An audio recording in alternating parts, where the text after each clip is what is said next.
And number 16, which of the following is shown in the table below? I know that this is not linear because these increase by different amounts. These two are equations of lines, so I cross those off. It's not linear. It's not a line. It is choice 4, and the reason why is because 3 to the negative 2 is indeed 1/9 if you use your calculator. 3 to the third power is 27. 3 to the second power is 9. 3 to the first power is 3. 3 to the 0 is 1. Choice number 4.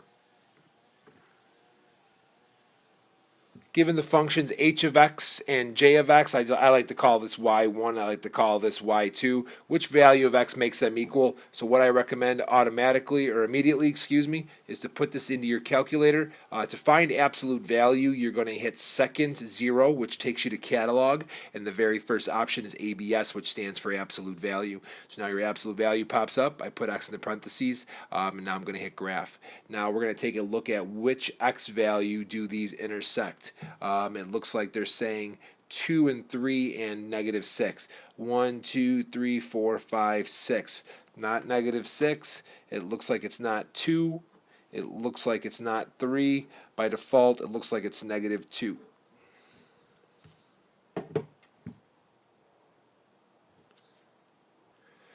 Number 18 with the sequences, f of 1 equals 3 basically means the first term of the sequence. So if this is my sequence, notice the first term is 3. Some other miscellaneous stuff, n plus 1 means the next term and n minus 1 means the term before. So for like, our answer is number 3. And the reason why that is it's saying, well, if your first term is 3, then your next term, n plus 1 is your next term, then your next term can be found by doubling the original one and adding 1. So think about it. If I said, n equals 1, 1 plus 1 is 2, the second term, 2 times f of 1 plus 1. Well, we know f of 1 is 3, and look what we get. We get 7. That means f of 2, the second term of the sequence, is 7. If I let n equals 2 in this case, I'm going to say f of 2 plus 1 equals 2 times f of 2 plus 1.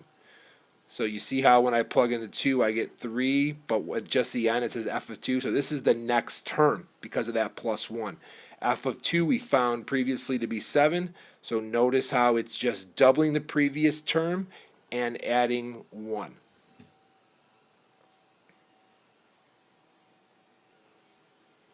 The range of the function defined as y equals 5 to the x is the following. I'm going to put 5 to the x power in my calculator, and I'm going to take a look. Now, I said the range is how high and how low this graph goes.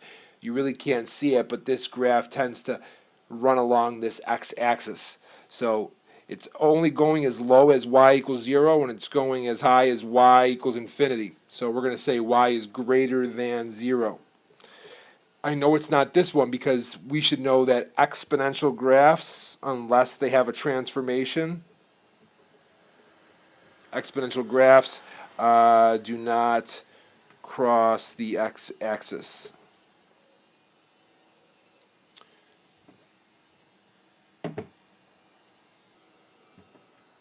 The graph of y equals f of x is shown below. They want to know what is the graph of y equals f of x plus 1 minus 2. Now, this notation basically means they want you to move to the left 1 unit and down 2 units.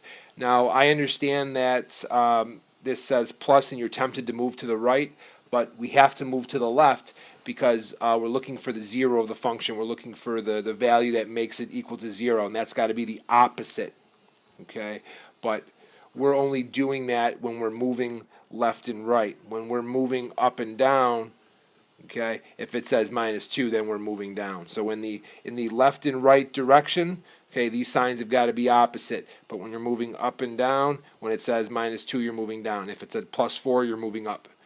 Okay, so which of these went left 1 and down 2?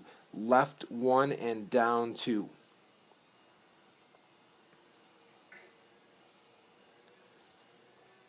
Left 1 and down 2. So this point should be on my x-axis over here.